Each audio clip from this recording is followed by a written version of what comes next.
Hello friends, welcome to SM TNPSC. TNPSC படிக்கிற எல்லாருக்குமே notes எடுத்து படிக்கணுமா இல்லை நோட்ஸ் எடுக்காமல் படிக்கணுமா அப்படின்ற ஒரு கன்ஃபியூஷனில் இருப்பீங்க. நிறைய பேர் மண்டேலேருந்து ரீஸ்டார்ட் பண்ணலாம் அப்படின்ற ஒரு ஐடியாவில் இருப்பீங்க. இந்த வீடியோஸை நீங்கள் பார்த்தீங்க அப்படின்னா உங்களுக்கு ஏதாச்சும் ஒரு ஐடியா கிடைக்கும் நோட்ஸ் மேக்கிங்கை பற்றி.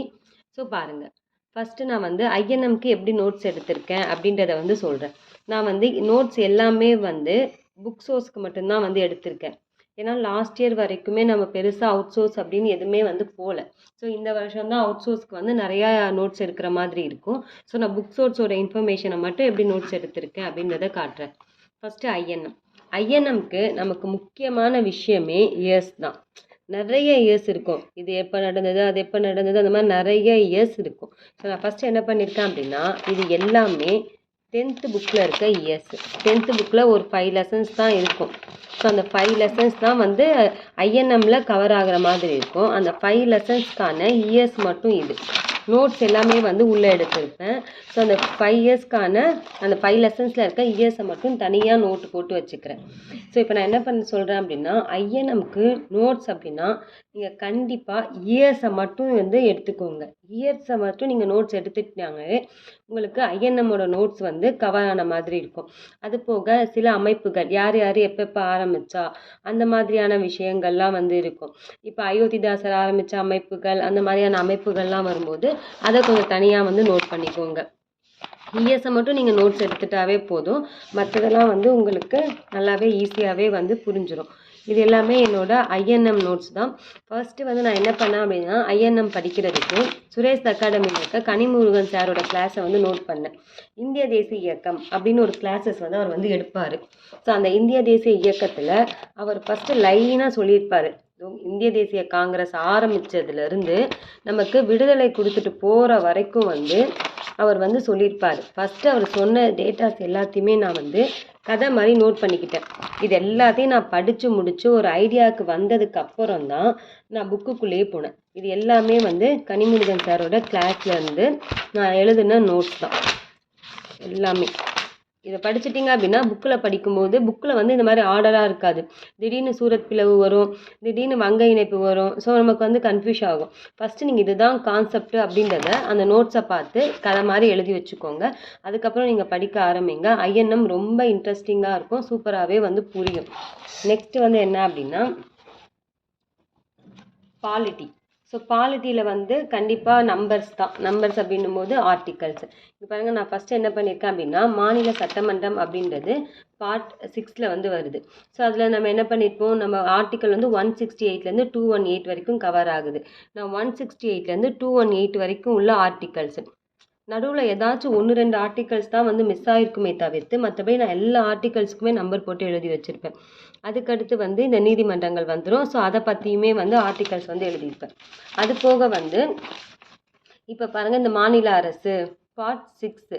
அப்போ அதுக்கான ஆர்டிக்கல். இப்போ நான் ஃபஸ்ட்டு ஆளுநரை பற்றி எழுதுகிறேன் அப்படின்னா, ஆளுநரோட தகுதிகள் என்ன, அவங்களோட சட்டமன்ற அதிகாரம், இருப்புரிமை அதிகாரம், அவசர கால அதிகாரம், ஆளுநரோட இன்ஃபர்மேஷன்ஸு, அவங்களுக்கும் அமைச்சர்களுக்கும் உள்ள ரிலேஷன்ஷிப்பு, ஆளுநரை பற்றி ஃபுல்லாகவே இந்த டேட்டாஸ்லாம் நான் கவர் பண்ணிடுவேன். ஸோ ஆளுநரை பற்றி இல்லாத விஷயமே எனக்கு இருக்காது. இப்போ நான் கிருஷோபாவோட ஷெடியூலை ஃபாலோ பண்ண போகிறேன் அப்படின்னு நான் சொல்லியிருந்தேன். அதுக்கான காரணமும் இதுதான். ஆல்ரெடி நான் டாபிக் வைஸ் தான் படிச்சிருக்கேன். ஸோ ஆளுநரை பற்றி, குடியரசுத் தலைவரை பற்றி, எல்லாரை பற்றியுமே தனித்தனியாக தான் நான் படிச்சிருக்கேன். ஸோ எனக்கு அந்த மாதிரி தனித்தனியாக இருக்கும்போது அவங்க இந்த 300 இம்பார்ட்டன்ட் டாபிக்ஸில் அவங்களும் அப்படி தான் கொடுத்துருக்காங்க. ஸோ அது எனக்கு கொஞ்சம் யூஸ்ஃபுல்லாக இருக்கும் அப்படின்ற காரணத்துக்காக தான் நான் கிருஷோபா செலக்ட் பண்ணியிருக்கேன். இங்கே பாருங்கள், முதலமைச்சரை பற்றி எல்லா இன்ஃபர்மேஷனுமே இங்கே எழுதியிருப்பேன். குடியரசுத் தலைவர், இது மத்திய அரசு எழுதியிருக்கேன் அப்படின்னா மத்திய அரசனை பற்ற எல்லா இன்ஃபர்மேஷனுமே நான் இந்த நோட்ஸில் நான் ஷேர் பண்ணியிருப்பேன். அதுக்கப்புறம் இந்த கமிட்டிஸ்லாம் பாருங்கள், இதெல்லாம் மத்திய மாநில உறவுகளை ஆராய்ச்சி பண்ணுறதுக்காக போடப்பட்ட committees. Iyengar committee, Gorwala committee, Appleby அறிக்கை, இதெல்லாம் இயர்ஸ் வைஸ் நோட் பண்ணியிருப்பேன். எல்லாமே இயர்ஸ் வைஸ் இருந்தால் தான் நமக்கு எக்ஸாமில் கூட சம்டைம்ஸ் என்ன கேட்குறாங்க, அசெண்டிங்கில் எழுதுங்க, டிசெண்டிங்கில் எழுதுங்க அப்படின்ற மாதிரி கேட்குறாங்கல்ல. ஸோ இதெல்லாம் கரெக்டாக அந்த மாதிரி ஒரு பாக்ஸ் மாதிரி போட்டு க்ரியேட் பண்ணி வச்சுருவேன். கமிட்டி அவங்க எப்போ ஆரம்பித்தாங்க, அவங்க எதுக்காக போடப்பட்டாங்க, அவங்களோட சஜஷன் என்ன. ஸோ அதெல்லாம் இந்த மாதிரி போட்டு வச்சுக்கோங்க. இதெல்லாம் நதிநீர் பிரச்சனை. ஸோ அதெல்லாம் வந்து தீர்ப்பாயங்கள் பற்றி இன்ஃபர்மேஷன்ஸ்லாம் வந்து இங்கே கொஞ்சம் எழுதி வச்சுருப்பேன். ஸோ இந்த மாதிரி இதெல்லாம் வந்து பார்த்தீங்க அப்படின்னா மத்திய மாநில உறவுகளுக்கு கீழே ஸோ அது ரிலேட்டடான ஆர்டிகல்ஸ் எல்லாத்தையுமே வந்து இங்கே நோட் பண்ணி வச்சுருப்பேன். ஸோ நீங்கள் இப்படி படிச்சிங்க அப்படின்னா உங்களுக்கு பாலிட்டி வந்து கொஞ்சம் யூஸ்ஃபுல்லாக இருக்கும். அதுக்கப்புறம் வந்து பார்த்தோம் அப்படின்னா இப்போ வந்து ஜாகிரஃபி வந்து இப்போ தான் வந்து நோட்ஸ் எடுத்து படிக்க ஆரம்பிச்சிருக்கேன். ஸோ லாஸ்ட் டைமில் நான் ஜாகிரஃபியெல்லாம் வந்து ஜஸ்ட் அப்படியே ரீட் பண்ணி தான் போனேன். நான் ஜாகிரஃபி நல்லா படிக்கலை அப்படின்னு வந்து நான் சொல்லியிருந்தேன். ஸோ இப்போ தான் நான் வந்து 6th புக்கு ஜாகிரஃபியை வந்து எடுத்திருக்கேன். ஜாகிரஃபியை எடுக்கும்போது என்ன பண்ணணும் அப்படின்னா இந்த மாதிரி நான் என்ன பண்ணியிருக்கேன் அப்படின்னா ஸ்டிக்கி நோட்ஸ் போட்டு ஸோ ஒரு பேஜில் எது இம்பார்ட்டண்ட்டாக சொல்கிறாங்க. இப்போ ஏஷியாவில் மற்ற சைடில் எங்கே இருக்குது, தெற்கு சைடில் எது இருக்குது, மேற்கில் எங்கே இருக்குது, கிழக்கில் எங்கே இருக்குது அப்படின்ற மாதிரி இன்ஃபர்மேஷன்ஸ்லாம் இந்த மாதிரி ஸ்டிக்கி நோட் போட்டு நான் வந்து ஒட்டி வச்சுருக்கேன். இப்போ தான் ஜாகிரஃபி வந்து கொஞ்சம் கொஞ்சமாக வந்து கவர் பண்ணிட்டு வரேன். ஜாகிரஃபிக்கு இந்த ஸ்டிக்கி நோட் மெத்தட் எனக்கு ரொம்ப யூஸ்ஃபுல்லாக இருக்குது. எத்திக்ஸுக்கும் இந்த மெத்தட் தான் ஃபாலோ பண்ணுறேன். நீங்கள் புதுசாக படிக்க போகிறீங்க அப்படின்னும் போது இந்த மாதிரி ஸ்டிக்கி நோட்ஸில் போட்டு இயர்ஸ் கூட நோட் பண்ணி வச்சு படிச்சிங்கன்னா உங்களுக்கு ரொம்ப வந்து யூஸ்ஃபுல்லாக இருக்கும். அதுக்கப்புறம் என்ன பண்ணுவேன் அப்படின்னா சில லெசன்ஸ்லாம் வந்து நோட்ஸ் நிறைய போய் நோட்டாக எழுத வேண்டாம் அப்படின்ட்டு ஒரு பேஜ் மாதிரி எடுத்து அந்த லெசன்ஸில் இருக்க இன்ஃபர்மேஷன் எல்லாம் எடுத்துகிட்டு பின் பண்ணி வச்சுப்பேன் அந்த புக்லேயே. ஸோ இந்த மாதிரி பின் பண்ணி வைக்கும்போது நான் நோட்ஸை தேட வேண்டாம் அப்படின்ற மாதிரி இருக்கும். இந்த நோட்ஸ்லாம் வந்து பார்த்தீங்க அப்படின்னா ரிஷோபாவோட ஷெட்யூல் நான் லாஸ்ட்டு 2025 ஃபாலோ பண்ணும்போது ஐ திங்க் இது ஒரு 9th ஷெட்யூல்லேருந்து ஃபாலோ பண்ணியிருப்பேன்னு நினைக்கிறேன்.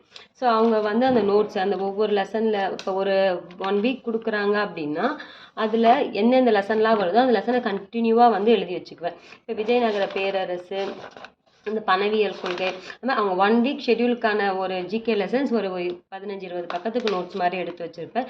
ஸோ இந்த மெத்தடை தான் நான் ஃபாலோ பண்ணேன். இந்த மெத்தடுமே எனக்கு ரொம்ப யூஸ்ஃபுல்லாக தான் இருந்துச்சு. இது எல்லாமே வந்து என்னோட ஹேண்ட் ரிட்டன் நோட்ஸ் தான். இது எல்லாமே வந்து பார்த்தீங்க அப்படின்னா அரௌண்ட் ஒரு 40 லெசன்ஸ் வந்து கவர் ஆகும் இதில் மட்டும். ஸோ அப்படி தான் இருக்கும். ஸோ நீங்கள் நோட்ஸ் எடுத்து படிக்கும்போது உங்களுக்கு படிக்க வந்து டைமிங் கண்டிப்பாக வந்து எடுத்துக்கும். இதெல்லாம் படிக்க ரொம்ப டைம் எடுத்துச்சு தான். பட் ரிவிஷனுக்கு வந்து உங்களுக்கு டைம் வந்து ரொம்ப வந்து சேவ் ஆகும். பட்டு நான் புக்கே தேட மாட்டேன். நோட் எடுத்தோமா படன்னு ரிவைஸ் பண்ணோமா அப்படின்ற நான் நோட்ஸுக்கே வந்து நான் நோட்ஸுக்குள்ளே நோட்ஸ் மாதிரி அதுலேயே இம்பார்ட்டண்டான விஷயங்களை மட்டும் இந்த மாதிரி க்ரையான்ஸு அந்த மாதிரியான விஷயங்கள்லாம் வந்து போட்டு எழுதி வச்சுருப்பேன். ஸோ முடிஞ்ச வரைக்கும் எல்லாருமே வந்து நோட்ஸ் எடுத்து படிங்க. உங்களுக்கு ரிவிஷனுக்கு ரொம்ப யூஸ்ஃபுல்லாக இருக்கும். தேங்க்ஸ் ஃபார் வாட்சிங். பாய்.